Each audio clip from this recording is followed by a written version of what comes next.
Thank you for joining me today for another What's on Your Plate podcast episode. I'm Sarah, your host, and today I am sharing this space with three amazing women who had a knowing in their hearts as to what they wanted their children's education to look like. They weren't able to find what they were seeking, so they went ahead and just created it themselves. In doing so, handed their children the gift of passion and purpose-driven learning. That is, their children's own purposes and passions, not their own. Join me in listening in to this awe-inspiring and soul-tapping conversation that gives us a glimpse at what is possible when it comes to reframing your child's learning experience and giving us all permission to step outside of the box our institutionalized schools have tried to contain us in. It's a lot of food for thought today, and I have zero doubt it will resonate with everyone who listens. Let's get to it. So today I am with the wonderful women, the wonderful moms behind the newly adapted microschool Wonder Academy. And for our listeners, for those who are unfamiliar, this is an approach to unlearning, unschooling, sort of retraining what is been instilled in our brains for most of our lives and getting out of the box in regards to the approach of learning and teaching our children. So today I have with me Ashley, Shailene, and Sarah, the wonderful, wonderful masterminds behind Wonder Academy. Welcome, ladies. Thank you. Thank you. Thanks. I'm so excited to have you guys here. And for our listeners, I had the absolute privilege of visiting this amazing school last week and really getting some firsthand just visuals and knowledge. And it was like a very short visit, all in all. It was only like a couple hours, and it felt like 10 minutes. Like, it was so much fun to be there, and it was just so enlightening, and just it was an amazing experience to just see the work you all are doing and the different approach you're taking to education. Yeah, we're really intentional with that. I really think that when we're building our school, and what we want to create is we want to create a place that children want to come, and adults too, right? Our big goal is to build community and bring more of that family tribal kind of aspect into it. So I'm glad that you enjoyed it whenever you came to visit. It was awesome. I loved every second of it. And for those that don't know, can one of you help us with the explanation of what microschool is? You ask. So if you ask that question to any microschool builder or creator, they're all going to say something different. So that name or that word hasn't really found its solidification, which maybe that's good that it hasn't found its exact niche, because some people will say a microschool is like 10 kids. Some people will say it's 7. Some people will say it's 150. Mm-hmm. But in our vision of what a microschool is, it's like a one schoolroom house type of education. We're blending the subjects together. So we're not having separate subjects where it's English, math, science, and everything is kind of compartmentalized. We're adding them all together. And then we're also having the blended age groups together too, so that whenever we're working with the kids, the older kids get to mentor and lead the younger kids. The younger kids also teach the older kids too. So it's like a one big happy family. Yeah. We are going to have cohorts as far as, so when there is that core learning, you're not going to have a 14-year-old learning with a 6-year-old, of course, they're at different skill levels. So the cohort we're beginning with, because of our kids' ages, is that 5 to 8-year-old range. So 5, 6, 7, and 8. And then we see it growing as our kids grow, and we're getting more kids into the school, going then from like 9 to 12-year-olds. And then of course, like 13 to graduation. So we see 3 cohorts, Mhm. but like Shay said, there could be, of course, overlap. We want those high school age kids to come in and mentor the middle school age kids and the middle school age kids, the elementary, to use the traditional terminology. You know what I mean? But yeah, we'll definitely have more of that one room schoolhouse feel, and where we're learning together with each other. And really the term micro schools, when I think of micro, what is it? Smaller. It just gives us, you know, in our traditional public school setting or private school setting, you know, a teacher might see, you know, 180 kids in one day, you know, if they're teaching 6 classes with 30 kids in each, which is great and for a lot of reasons. But in our school, we might only have maybe 20 kids in a cohort. So it's just gives opportunity for a lot more personalization, and yeah, it's on a smaller scale, so we can kind of, yeah. Cool.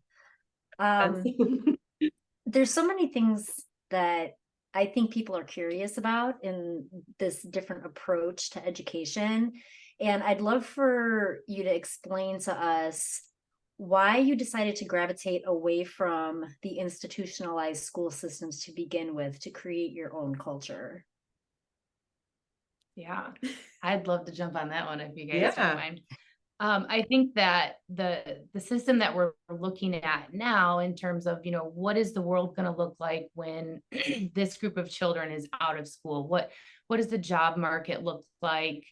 What is our world essentially going to look like? And I think that currently right now, public school and private schools really haven't caught up to the demands of what is going to be required of children growing up in this generation when they're entered into the workforce.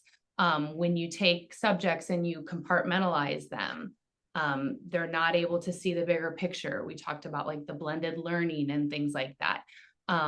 We really just see a need for kids to be able to think outside of the box, to be able to critically think, to kind of just be more flexible, able to change. I think a lot of what we looked at before was like people are in jobs for 30, 40, 50 years. You have a career for your entire life. If you look at job markets now, that's just not the case. You know, people are changing jobs every 12 to 18 months, and that's considered the norm. So just more so wanting our kids to have the opportunity to learn in a different way and learn in a way that's going to prepare them better for the world that they're going to be living in. And bringing it back in nature. That's a big part for us. Like, we're not just a nature school, like, you know, but our campus is on 56 beautiful acres in Crown Point, Indiana, Ruby Ranch, with a myriad of outdoor classrooms that are already there, outdoor classrooms we're building. And there's tons of research. We all know this, that you do better when you are getting fresh air and you're outside and things like that. So we're, you know, not to jump ahead, there's going to be indoor classrooms also, but these kids are going to have choice for, like, you know, it's time to sit down and just read. Hey, I'm going to go sit under this tree instead of sitting under these fluorescent lights, kind of thing. So that was a big thing for us. You know, it sounds like, you know, oh, just being outside, does that make that big of a difference? Yeah, it does. So yeah, we already see it just in our own lives, just having this like refocus back in nature, and just, you know, so that's a big part of it too. You know, kids need to be able to move in order to learn. They have to be able to move their bodies. They have to be able to take calculated risks. They have to be able to explore. And right now the research shows kids spend 4 to 7 minutes a day outside, compared to 4 to 7 minutes a day outside. I know, it's crazy, right? And we more so want to swing that pendulum for our kids to be outside 4 to 7 hours a day. Yeah. Why, if, and I agree with you, what you're saying, that should definitely be the norm, and kids shouldn't be expected to sit at desks and, you know, just put their heads down and work, so to speak.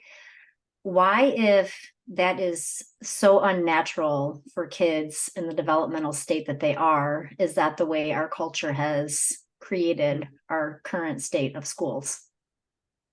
That's a great question. That's a great question. I think that it was a means to a need. You know, our schools are extremely overpopulated right now. A lot of families are, both working, mom and dad. So homeschooling isn't necessarily as much as an option as it used to be. And schools just got bigger and bigger and bigger. And how can you teach 30 kids if you're one instructor or one instructor and assistant? I think that it was, a means to what was laid on the table, that was just kind of like how they had to formulate school so that it could function. I mean, I don't know, how would you say that? Like, how could you do it in a different way with that large of classrooms, with that big of schools? Does that make sense? Yeah, I understand the need for, I guess, systems and structure in order to avoid chaos, I guess, so to speak. But at the same time, if we as a society are understanding that this is not serving our children and it's actually causing them to develop all kinds of diagnosed, quote unquote, diagnosed conditions that really, if they were just allowed to be kids, would be avoided. Right. We have to make it a priority as a nation. And I don't know that we're there yet as a nation. So that's why we're doing it on a micro level.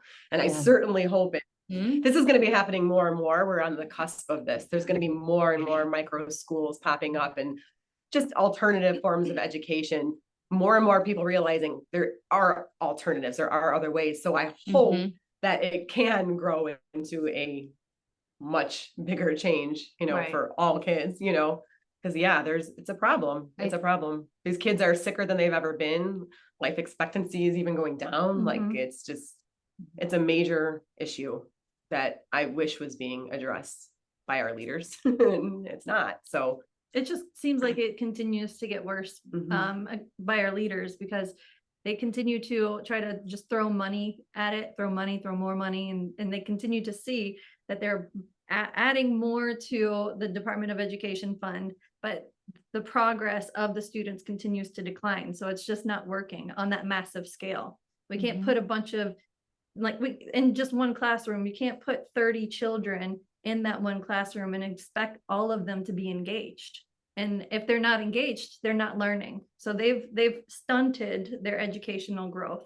And that's why I see the future at a micro level, because that's where the solution is, where we kind of are able to create more of these schools where we can embrace more innovation, more creativity, to be able to get these kids excited or continue to let them be excited, I should say, because we have this innate curiosity inside of us on a soul level. We all have that inside of us, but then our current systems just kind of stifle that flame. They create ways, unintentionally, intentionally, I don't know, of just washing that curiosity out and stopping their imagination. So I'm a conspiracy theorist on that. So I'm a little bit more out there or realistic. I don't know. Maybe you're more in there. Yeah. I think if you step back and just look and think of, a typical first grade, second grade, third grade classroom, and you say, we have all of these different subjects, and we expect every single kid in this classroom to hit the same benchmark at the same time in every subject. It's like, when you really just step back and think about it, it's like, that doesn't make any sense. I mean, I walked at 12 months, Shay walked at 16 months, Sarah walked at 9 months.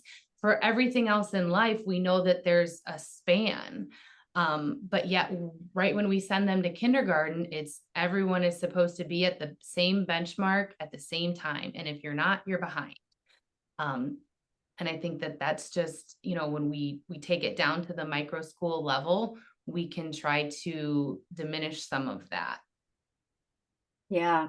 One of the things that Shay, you said about just kind of snuffing out creativity. I don't remember who specifically said it to me recently, but so many kids in the age group that you're referring to, kindergarten through like third grade, when creativity should be like soaring, a lot of kids that are asked the question, you know, what do you want to be when you grow up? Or what do you love? Or what do you like?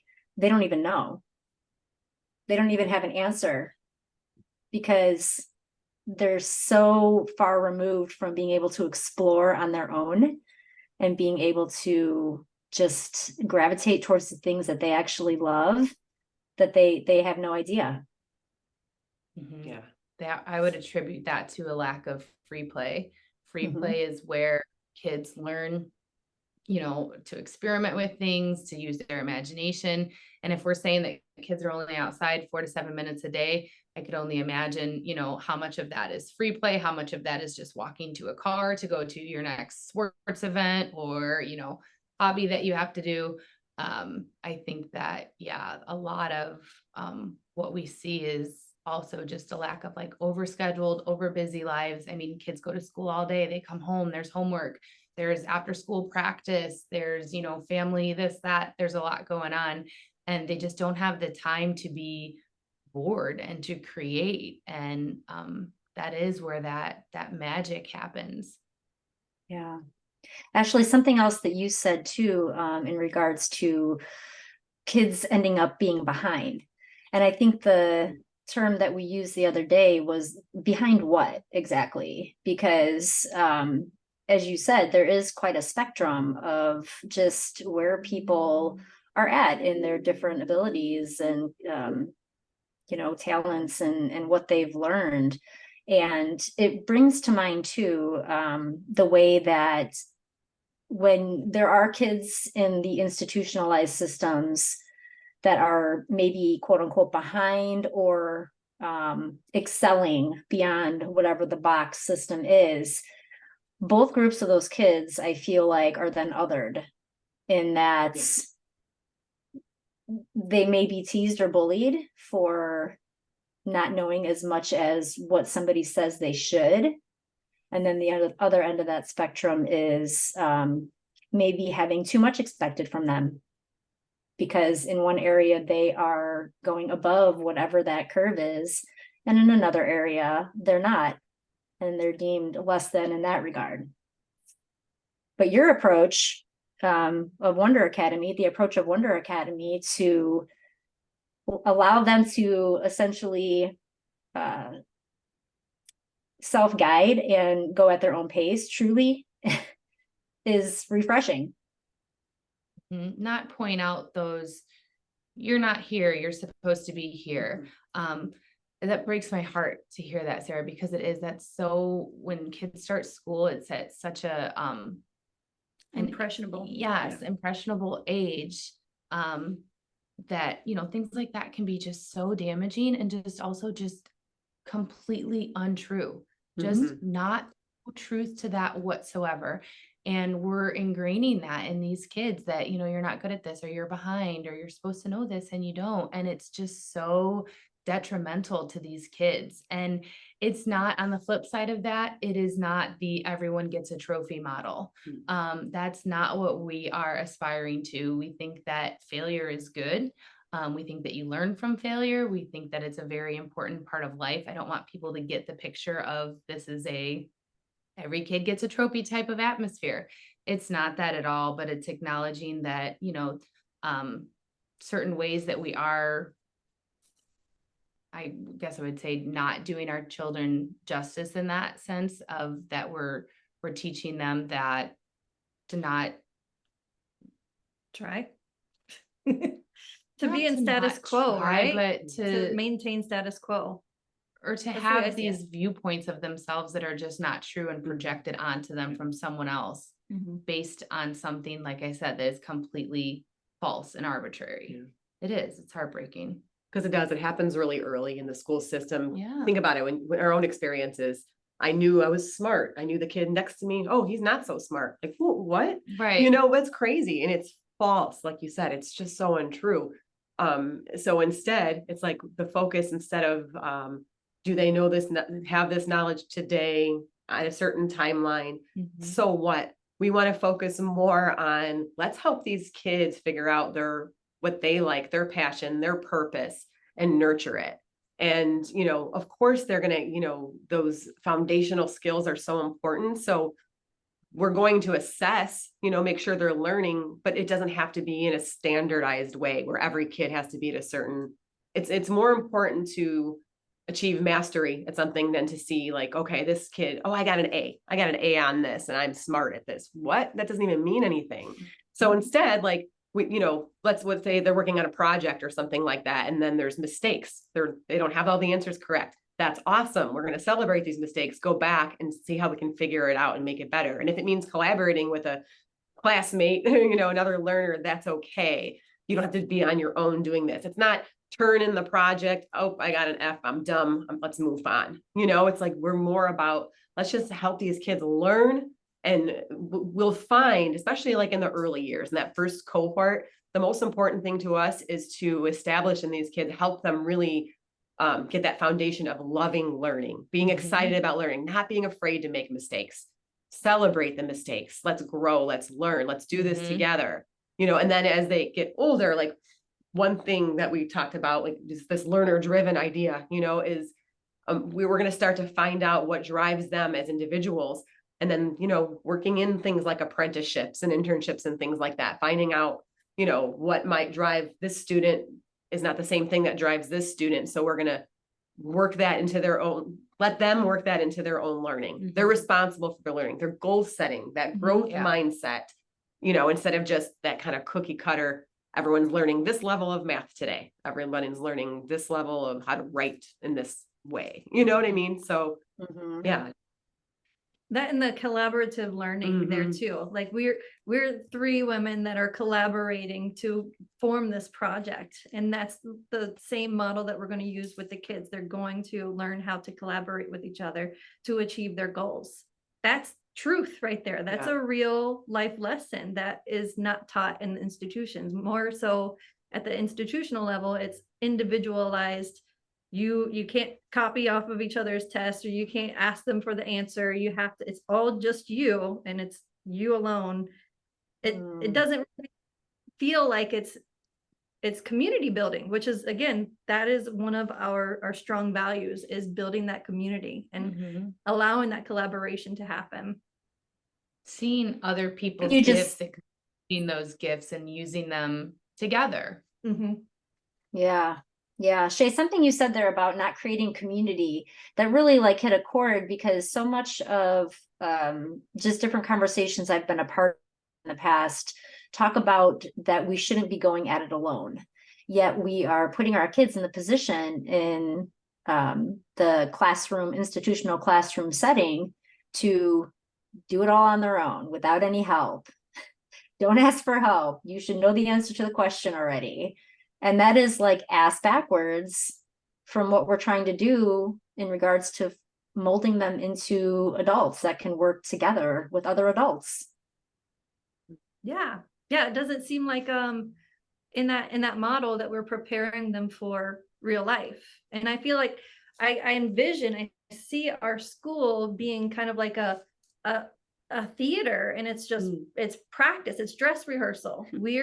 We're bringing these kids through this experience so that once they hit 18, 20, however old it is, they're ready to step onto that stage, and they're confident in what they're here to do. Where for me, in my personal experience, I was 18 years old, leaving the system, and it was like dropped off a cliff.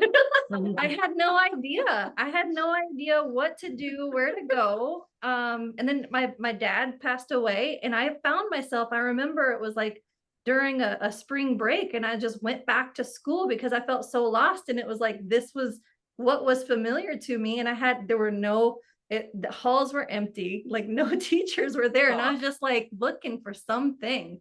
And that was the place that I feel like it should have, or it could have been a place to set me up to go into the direction, but it just wasn't. That wasn't available. It was not an option for me. Yeah, and gosh, there's so many rabbit holes I feel like could go down with all of that what you just said, but there are, just to put the thought out there too, like I think the comments have been made that there are many of us that had good public or private institutionalized school experiences growing up. And then there's people like myself, and I think you, Shay, that really had a terrible experience in the school systems. But it seems like both of those types of groups of people could benefit from the outside of the box type of approach, even if you're doing well in the institutionalized school system. I think it has underlying effects later on. Mm-hmm. I'm one that I can say I loved school. I had a great experience. I felt good about it. I feel, it was good for me. But I do still, even in that, I can, when I really, building this school made me think about a lot, obviously, about my own experiences. And even with that, I think about my issue would be more like, I was so focused on, getting A's and pleasing my teachers and doing, and like, that there were times in, going through like honors classes and things like that. I saw so many more kids in that tract, like the honors kids, the gifted kids, that were more likely to cheat because it was like, we got to get the A, we got to get the A. And it's like, when I look back sometimes, I'm like, wow, what kind of learning was even happening there? If I wasn't so focused on that label of being smart and doing, I would have probably learned a lot more. And, like, it's just, there's so many different ways, like you said, there's different types of educational trauma, I guess you call it. Mm-hmm. And like I said, overall, I'm not here to say school is bad. I love school. I was a teacher for a lot of years too, but I see this as just an amazing alternative. Like, we could take the things we loved and we can bring in get rid of the things we didn't love, and we can create something just brand new and fresh and relevant for today's kids. I think that, to Sarah's point too, is the difference that we're trying to make here is, in her experience, she was groomed essentially to be extrinsically motivated. So how do I please my teachers? How do I get this A? How do I get this outward? Rather than what makes me feel good inside, and what is it that I'm passionate about learning? What is it that I'm curious about? And that's how we create lifelong learners, which is the main goal. If we take your child into our school and we see them becoming apathetic or disengaged in their learning, we've done you a disservice. We've done it wrong. And that's why our big vision is, what lights you up? How are we going to fan that flame so that you can continue to learn how to set goals, your own goals, to continue to build and grow and grow and grow. So that's I feel like what we see is that, is it extrinsic or intrinsic? And if we were to ask the question of our children that are in school right now, you ask them, do you feel like you have anything to do with what you're learning? Do you feel like you have any control over what you're learning? And then ask them too, do you feel like you're able to steer the direction of your education? Do you feel like education is being done to you, or do you think you're doing education? Do you think that you're learning? Part of it. Yeah. And I feel like that's a huge, huge question. That's really an eye opener, because what that sets up the mindset, it sets up the framework of, can I create my life in the way that I want to, or is it all being done to me? Yes. Is everything being told, and am I being dictated how I'm supposed to live my life, what I'm supposed to do with my life, what stage of life am I supposed to get married at, what job am I supposed to do, how much am I supposed to have in my bank account, what am I supposed to drive? Like, all of that stuff, I feel like it sets up these small little things that we do now, set you up for the rest of your life. Sorry. Yeah, good. No, Yeah. absolutely. And just putting the choice back into it for them, and the responsibility too. Yeah. They can't just check out. Like, I can say from personal experience with working with the kids, when it's something that they're interested in and it's something that they have buy-in to, and it's like they have ownership of it, the passion and the intensity and the rigor that they want to learn is more than anything that I could like try and come up with, like, oh, I'm going to make this project and they're really going to love it. Like, of course we have some of that too, but just having that time and seeing where they go and how passionate they are when it's something that they're interested in, I mean, it's like that spark is there, that innate curiosity, that wanting to learn, it's there. I just think that so much of the time they're just bored stiff in school because it just doesn't have any meaning to them. It doesn't have any value to them. And you have to look at, when you're 5, 6, 7, like, what are you interested in? What's cool? What makes you, and what we teaching them, is that developmentally appropriate with where they're at in their journey? Or are we asking them to do things and tackle things that just really aren't appropriate for their age set yet? Yeah, that makes a lot of sense. Everything that you're saying in terms of really paying attention to what your child is truly interested in and supporting them on that path. I think, if I'm speaking for myself for sure, and other parents that I know, the idea of taking them into a different environment where it is a child-led type of learning experience, and helping them navigate that in a way that builds that curiosity and fuels that fire of their passion. I feel like that can feel very overwhelming for, especially that are working full-time, perhaps are single parents, perhaps just have no idea how to approach or help their children on whatever path it is that they're choosing. What would you say to parents like that who feel like they don't know how to navigate that? Especially if they are in the public school system. So if they are, at a desk or in a classroom for the majority of their day, how do you, as a parent, short of taking them out of the institution completely, if maybe that's not an option for you, help them to sort of step away and break free of that system a little bit to find their individuality? Is it possible? Yes, it is possible. Is it easy? I wouldn't say it's easy, because there's so much unlearning that we have to do for ourselves too. And we're continuously seeing how much we're checking what was it that we were taught, and what is it that we still want to apply in our lives today. Because each one of us, we have all left our should do jobs. I don't know if there's a better way to say that. But each one of us, we were on that path of, this is what we should do. This is the next step, because it's clearly laid out for us, but it wasn't really resonating with what was in our hearts. So we had to take that leap of faith and jump in. And it was the scariest thing for me to do. So scary. Still scared. So there's a lot of faith that we're walking in line with, that we're really stepping into.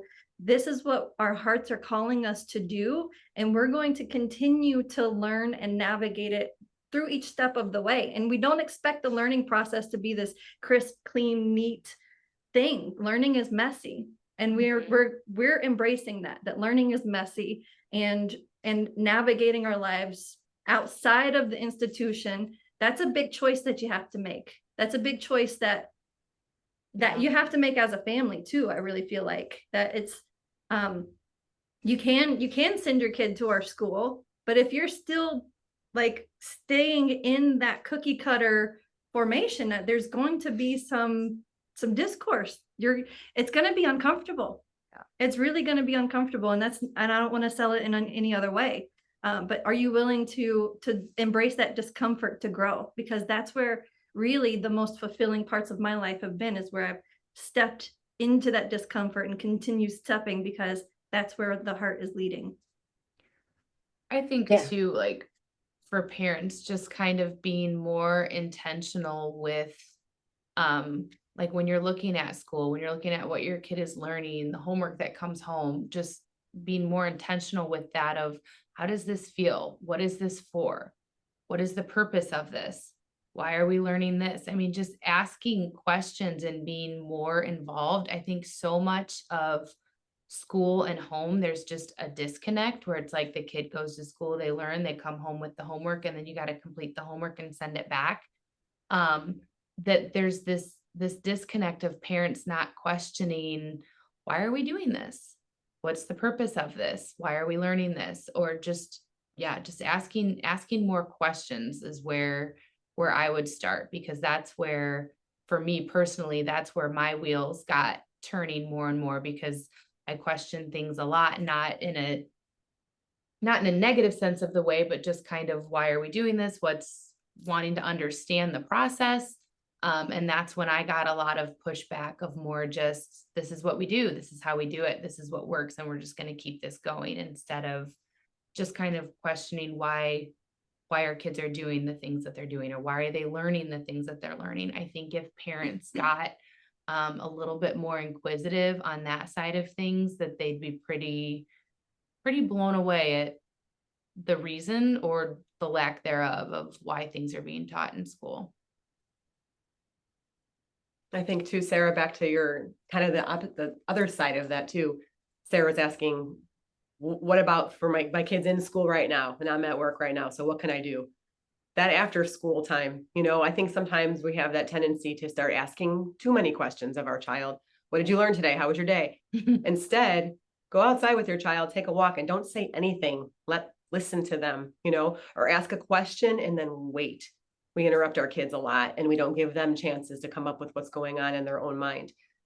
Just play a game, read a book, back to very simple things. And these are things I'm sure, I'm not saying anything that we all don't know, but we forget. And especially because we're so busy, we're working all day and our kids in school all day. What can I do? There's so much you can do, because you're the one that matters to them more than what's going on at school. And it's just that sense of just, I don't know, ease that you can bring into just that after school time or weekend time, right? Let's just Connect. Keep it simple and connect. Yeah. And don't worry about all the questions, and just see what they come up with and follow their lead. That's my biggest thing I like to do sometime, because we have that tendency, I think a lot of us as parents, to get too involved in what our kids are doing. If they're playing a game or drawing, do it like this, try this. No, just follow their lead and resist. You hear yourself starting to change what they're doing or ask them a question. Just follow their lead, ask them what they want to do, and just, they're in charge, and just play with them and whatever they want to do it. And it's really cool. You learn a lot about your kid that way too, and see what's going on in their mind and what's going on in their heart and soul. And then it's okay. They have to go to school the next day. That's okay. They come home to you, Yeah. So. Yeah, I appreciate that input at the end of that. I think when I did visit the academy, there was a question, or there was a conversation had, that not everybody that wants to do this is going to be able to do this, because for many reasons that are probably too involved to get into here today, it may not be an option for a lot of people. So the question that I had, that some people might find helpful in hearing your answer to, Sarah, is that all is not going to be completely lost if currently they do find themselves having to remain in the system. And I think it was you, Shay, that had said something during that visit. It isn't like you're trying to take the system down, but you are creating your own system that resonates with you. So that I'd like to say, because I do want people to walk away from this, to listening to this conversation, knowing that they probably are doing the very best they can, and they're not failing their children. But hopefully this conversation will give them some new insight on what they can do to be better, because once you know better, you do better, type of thing. So what do you think is, let me rephrase my question. Do you think institutionalized school as we know it to be is something that should ultimately go away altogether, or does it serve some of the population? Are some people better wired in that environment versus an unlearning or unschooling environment? Yeah, I think it's going to be, what we're offering is just an alternative. We're not saying that what's going on right now is bad, it needs to be taken down. There's a lot of good that comes from it. But what we're saying is there are other ways too, Yeah. it's not just, and we're just bringing in another option for families to consider. Mhm. What was the reason that you all chose this route for your own families? That's 3 different answers. I know. That we all, another podcast. I feel like we need to. I know. I knew this was going to be far too short of a time period for this. So We're just inspired. I mean, I guess if we can try to sum up all of our experiences, is we're inspired to create something new. We have the opportunity to do it, so we're seizing that moment so that we can truly offer an alternative. And we see a different future. We see a different type of future for our children. AI is really, we don't know what it's going to do in the next 3 to 5 years. We don't know what the world is going to look like and how that's going to apply to our job force. We're going to be in that position to where we can innovate, we can adapt, and we can pivot quickly where the institution doesn't seem like it's able to do that. Because you just look at our schooling and our generation, it did not prepare us for what we're looking at today. Literally, we don't, like, social media marketing, was that something that was taught to us, which is a huge bulk of how people get their business out, how entrepreneurs are able to capture their customers. So there's so much that's changed, and there's so much that we have no idea how it's going to change. And with the system, the institution, college, it takes on average about 17 years from a research paper or some research for 17 years for that information to get into the college level. So what does that mean for the education level at the elementary and the secondary school look like? That we don't have that time. We don't have, I don't know if that answered your question, but that's where I went. well, it was great whether it answered it or not. I appreciate the feedback. What was our inspiration? Reasoning, yeah. What was our inspiration? Give me another hour for me. Yeah. And then I more so just wanted to give my children their childhood back. Being in the school systems, I just saw the rigor of it. I saw the time.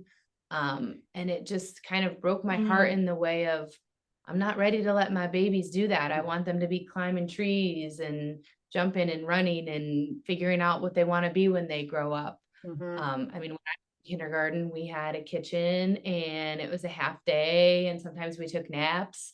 And just, when I was exposed to what kindergarten is now, it's a lot different. There's a lot more expected of our kids. And child development hasn't changed. Our expectations has changed. So just as a mom, just really feeling that tug on my heart of, I don't really want that for my kids. That Ashley, so she's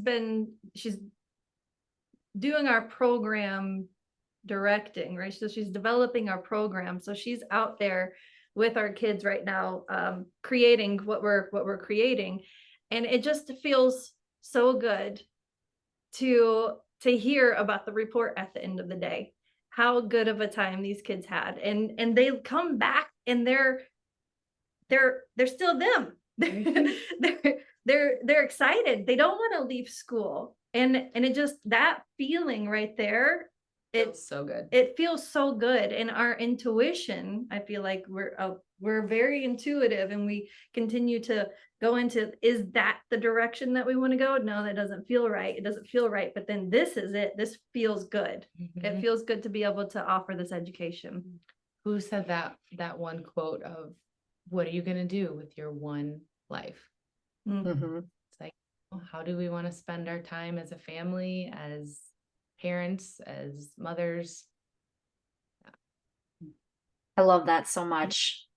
There's like almost no better reason that I can think of than the one that you just described, in just giving your kids their childhood back, instead of watching it slip away, without even really having had a grasp on it yet. Right. Yeah.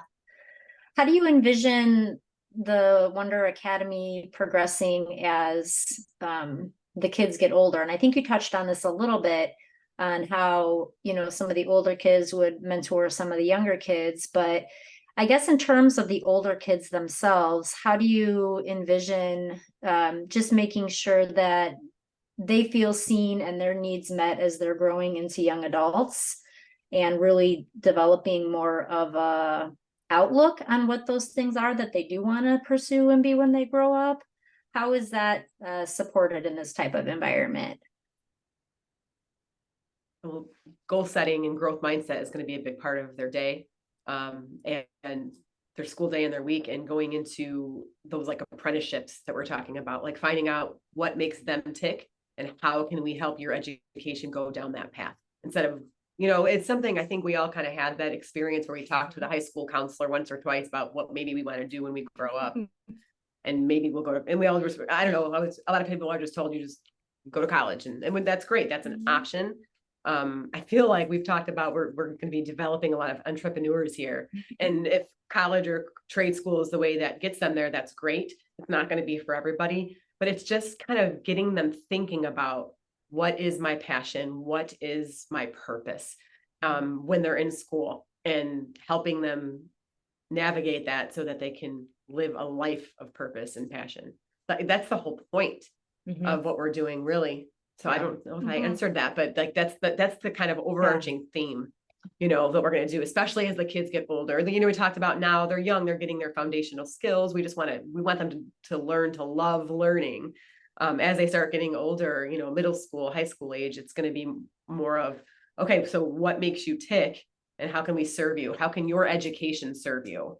Not here's what you need to learn and how you need to learn it, but, oh, okay, you're really interested in science, you're interested in engineering. Cool. Let's kind of take that path, and this is how we can help you get there. Let's find an apprenticeship for you to work on this when you're 13 years old for a couple weeks. Why not?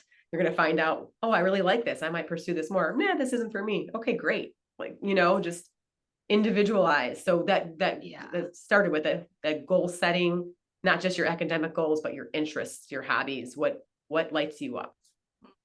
I think it gets them excited to take the responsibility of their education. And that goes back to that intrinsic reward system that we're setting up, is letting them and guiding them, leading them into being responsible for their education. Now, and that's where the institution would be perfect. If you're not interested in being an individualized person, you're not interested in stepping out of the box, it's a perfect place.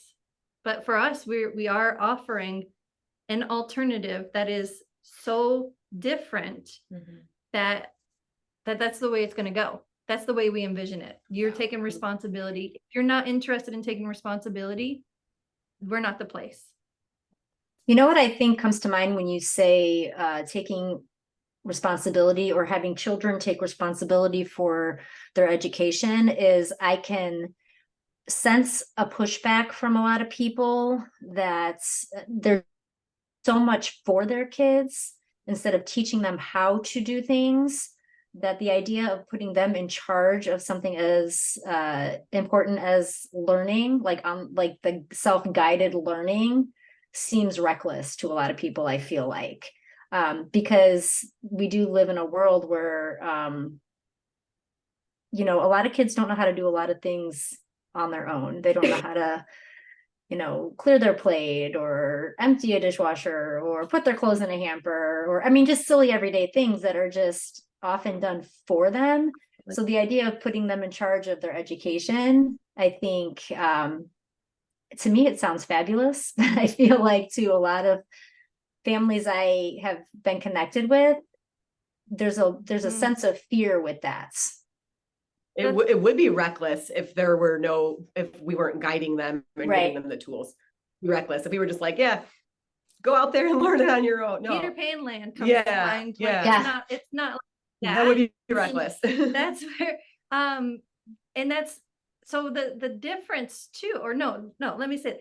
The question I have for that is, where did that come about? Why is it that our children are less able to wash their clothes, to cook, to take care of real life skills. Why is that something that we're just now starting to see? Because in past generations, like my dad didn't graduate, I think he went to the 9th grade, and this man could do everything. There was nothing that this man couldn't do.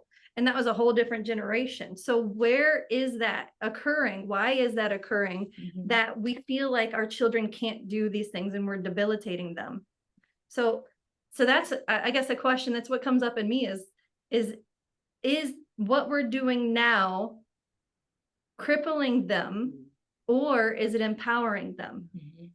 And that's where we come in. We want to empower our children. She was doing knife skills with our kids yesterday. They were learning knife skills. Yeah. And they're 5 and 6 years old, right? Right. I think that's valuable. I can remember doing that with very, very little hands in my kitchen space when I was giving cooking classes to children, teaching them how to do things like use a knife. But I think the reason that we end up overdoing for our children is something that Ashley had touched on earlier, and that of which is we're really overscheduling our kids. So when they have, whatever school is all day, and then they go right into practice, and then lessons, and then just stacking up all the to-dos of the day, it leaves very little room for just coming home and eating and going to bed. There isn't a lot of time for real life learning skills. And connection. Right. That's my thing.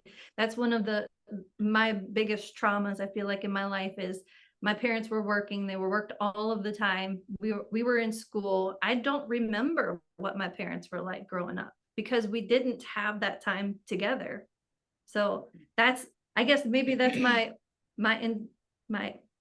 core wound that makes me want to do it differently is I don't want my children to not know me, Yeah. That's a really great answer too. And I guess I can relate to that in some ways, where thinking back on that, I mean, my mom was either working or sleeping much of the time. There wasn't a lot of opportunity to just have a conversation or to do mindset or growth type activities together. Yeah. Isn't that wild? It's wild to think about that. That's what we mindlessly accept as that's what it is. Yeah. This is a whole counterculture. Yeah. But also on that, kind of circling back to what I mentioned earlier, where this is an amazing approach to education, and I am deeply intrigued for sure. But thinking back on my own childhood, my mom would have never been able to walk this path because she was a single mom, and she did, just work constantly to scrap it together.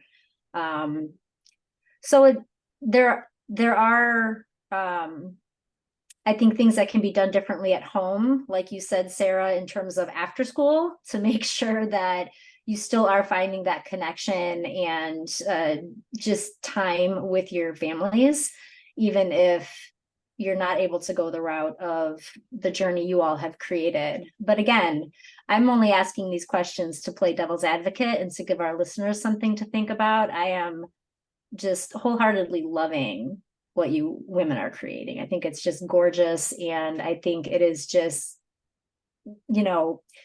turning the light bulb on for a lot of people, and will be just paving the way for others to do the same. That's the hope. That's the hope. Yeah. Yeah. Goosebumps. Yeah, no, it's amazing. And just, the little bit of time I spent at the academy on the ranch, I mean, just watching it in action and seeing just the kids really enjoying learning and enjoying their day. And there was not a single complaint or I don't want to, or do we have to, or anything like that.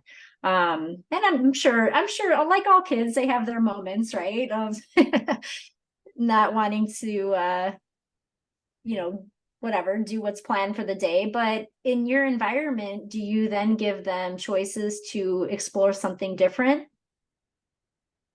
Yeah. So just yesterday with, the knife skills, we were doing that because they're going to be making paintbrushes. So that kind of spurred, the knife skills. And then they took it a completely different direction. And they're like, we want to do woodworking and we want to learn how to make hummingbirds. And it's like, okay, so then when things like that happen, pivot, we're going that way. We're going to learn this skill. But if that's what they're interested in and they're communicating that, that's another thing that's nice about being the smaller cohort group, is that we can make that shift and say, this is what this group is interested in, and we want to hone in on that and see, where that goes. And I mean, that was really cool yesterday too, is that, a big part of our day is them having free play. We want them to have that time.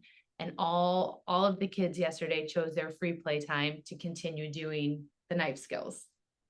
So it's like they were so into it that it's like, we want to keep doing this. This is how we want to spend our time. So it's like in moments like that, it's like, you're doing something right when they're given free reign, like we say, and their free reign is choosing the things that you are teaching them. It's huge. Back to that, not everybody's going to be able to do what we're doing. We do have plans, and we are fundraising so that we can put money into the school so that we can hopefully begin to offer financial aid. We can offer that monetary gift to be able to have these families partake in this type of education too, because we don't want it to be this elitist type of education. We want this to be the real world. We want this to be. So at first, it does seem like we are going to have to be strictly tuition based, and we're fundraising to try to keep that tuition low. And then eventually, as more of the community continues to become aware of us, more people are going to be throwing money at us. So, and that's what's going to, and that's what's going to help more to be able to come into this option. Yeah, I love that so much, because there is can be a sense of like exclusivity or exclusion in atmospheres like this sometimes. And you're right that it doesn't just need to become the norm of the world. So that would mean everybody needs the option to be able to take this route if they want to in some manner. So I love that you are looking ahead in that regard to see how you can expand the options for other people who may not be able to afford it as easily. That's fantastic. What is some of the biggest pushback that, just in having conversation with people, what is some of the biggest pushback that you all feel from just your families or community? Just because it's so different, people, you're taking them out of school. It's like, no, we're doing school, it's just doing it a different way. But I think kind of what you hear a lot when you think of like homeschooling, like, well, what about the socialization? There's only going to be this many of them. But that's something that we plan on working with the surrounding community. Like, our kids are going to be in sports and activities and whatever they want to do. And yesterday, whenever they were out, yesterday they went to Cafe Fresco to help out with the food drive there. Awesome. Socialization right there. Yeah. Right. It's different. I don't know if you guys, but I growing up, when you heard about homeschooling, it was like a very like weird, like, taboo, and a lot of kids did. And this is not homeschooling. I'm not trying to say that, but it's comparable, right? It's like the in-between homeschool. We're like in the middle here. But people used to say things like, oh, how are they going to socialize? They're going to just be with a small number of kids and things like that. Well, that has changed. I mean, just homeschooling alone has increased exponentially since 2020, like the numbers. And there are so many amazing groups that you can be a part of now too, so if you are doing it on your own, you don't have to be doing it really on your own, and we plan to grow this community. It's not going to be, we're not going to be isolated by any means, just because we're not in a big brick building with hundreds of kids. We're still going to be a part of the larger community, and our kids are going to have opportunities to do the same things that kids in the bigger public school or bigger private schools get to do, but that back to your question, that's kind of the pushback, I think, sometimes, what I notice and I don't know if it's intentional pushback, but whenever I talk about this to some people, they do kind of take that stance of my kid's in public school, you think I'm doing it wrong? And that's not what we're saying at all. It's just, we have the opportunity to create this, and this is exactly what we want to do. So, and I guess there's anger that comes up in that conversation where it's like, I'm doing it wrong. Like, you think I'm doing this wrong? and I don't even want to go there. I'm like, this is where I want to go. Yeah. This is where I want my family to go. These are the goals that my family wants to achieve. So this is what I'm doing. I haven't even given a second thought about what you're doing with your family. Mhm. Right. That's not my business. Well, I think that yeah. I think what we know about that criticism and defensiveness is anytime that bubbles up to the surface, it is just somebody really struggling with their own decisions and questions about the path of their own lives, and bringing that criticism into a conversation with you is probably just their way of validating the decisions they wish they weren't making. Perhaps. Yeah, perhaps. Looking forward, I mean, just with your own families, with the route you all have taken, are there any reservations or fears in regards to the future of this approach and what it might mean for your own children? I don't have any. I can honestly say no. Nate and I just had this conversation last night, and I was talking about, how the further and further we get into this, the more confident we are in what we're doing, and knowing that this is what's right for our family. And kind of what Shay said, if people come, great. If they don't, great. This is still the path that we know is right for us. And I don't have any reservations about it. It feels so right. Mm-hmm. And we're all very open to knowing that we're going to learn along the way. We don't know it all yet. No, Yeah, we're gonna fail too. We're gonna fail. Like, there's gonna be setbacks. Like, I think so. I think that's the thing, is like the fear kind of dissipates when we just acknowledge that there's gonna be stuff that comes up that we haven't even thought about yet, and that's okay, because gosh, all I see so far working with these two soul sisters of mine here is that we are just learning so much. I've learned so much already doing this. And it's just like, wow. And we're doing this so our kids learn and we're learning. And it's cool. It's a journey. It's just an amazing journey. And there's going to be stuff that comes up. So when that fear does creep in, because I'll be the first one to say, yes, sometimes like, I have no reservations. I don't regret doing this path at all. I'm super excited. But yeah, when that fear pops up, it's like, just go with it. We're going to learn, we're going to grow, just like we're teaching our kids. It's okay. You're going to learn, you're going to grow, you're going to make mistakes. This is your life. Creation is meant. Do it. Go get it. I love that so much. I can't even believe how fast this time has went today. There's probably going to have to be a part 2 at some point, because I'm sure there's going to be more questions. But what do you want our listeners to walk away thinking about? What do you want to share? What would be some final thoughts from each of you? I just want to say that in each and every child, that intelligence, that wonder, it's there. Nurture it however you can. That's it. Doesn't matter what kind of school they go to, our school, your school, everybody's school, doesn't matter. Just don't let them forget it. Nurture it. Just be there for them. Just encourage that childlike wonder forever. And if you've lost it in yourself, which so often we do, right? Living this life, and just as adults, it's hard. Get it back. Do what you got to do. Go sit under a tree, go read a book, go do something for yourself, and just remember that light that's there, that wonder. Don't ever lose that sense of wonder. Yeah. Do a couple RTT sessions to get it back. Yeah, that too.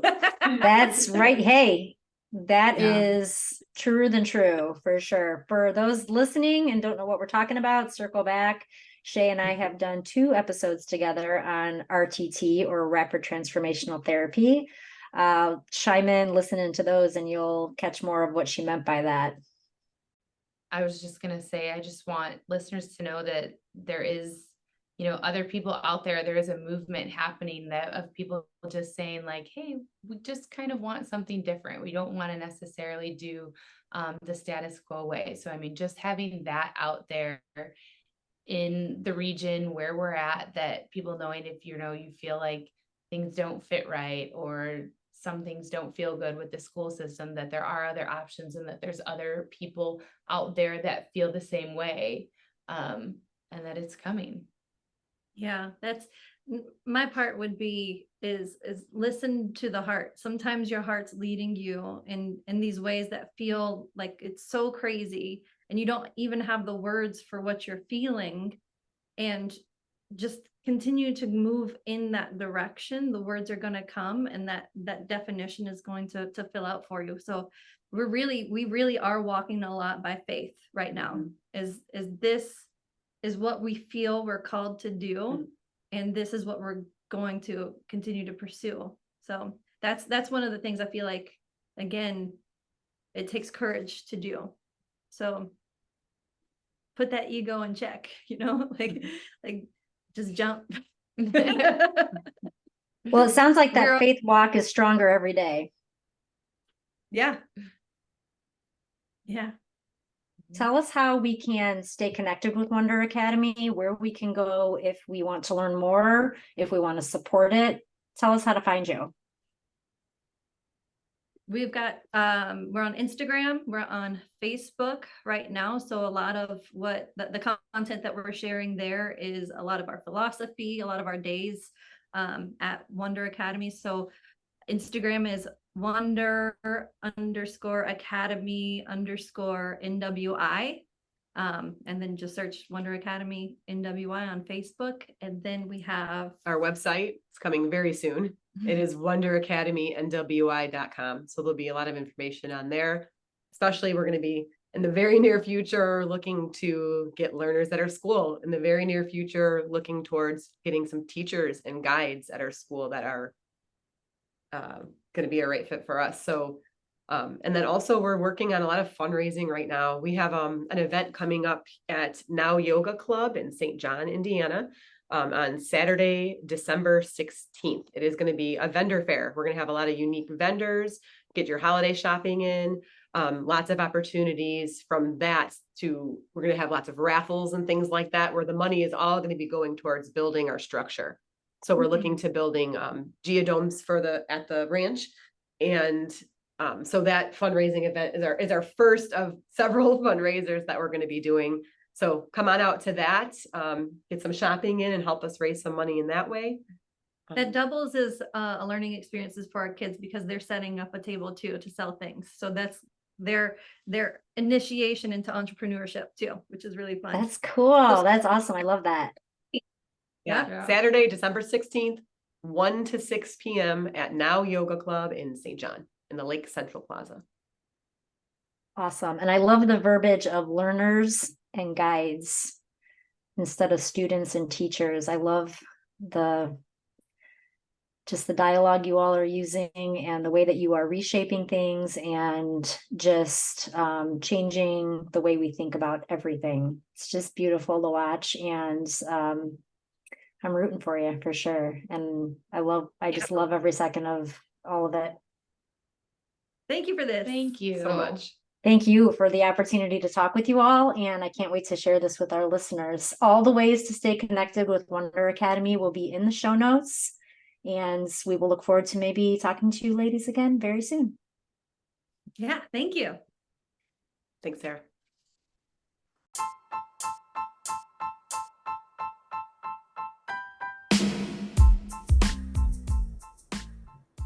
I don't know about you guys, but inspired isn't even the word. If you're like me, you have gone the traditional route with your children's education. But I absolutely see the value in what the mothers of Wonder Academy have created. The opportunity to personalize education, creating a culture of community, fostering a love for learning. Those are just a few of the thoughts that stay firmly situated in my mind from this conversation. If you're intrigued to learn more or support the Wonder Academy, this beautiful approach to learning, connect and reach out via the links in the show notes. At the very least, please share this episode far and wide, because even if it isn't a reality of yours to relocate your own child to an environment like Wonder Academy, as discussed in this episode, there are still things you can do at home to help your children remain curious engaged, and in the pursuit of their passions and purposes. If you haven't already, like them on Facebook, follow them on Instagram, and be on the lookout for the website. Events upcoming include that at Now Yoga Studio in St. John, Indiana on December the 16th from 1 to 6 p.m. Stay connected with all things What's on Your Plate podcast and all things Lilulos with lilulosvegan.com link in the show notes as well. If you haven't already, sign up for the newsletter on the website. That's going to keep you connected, let you know everything that's upcoming, keep you connected to recipes, blog posts, and all things podcast. Till next time.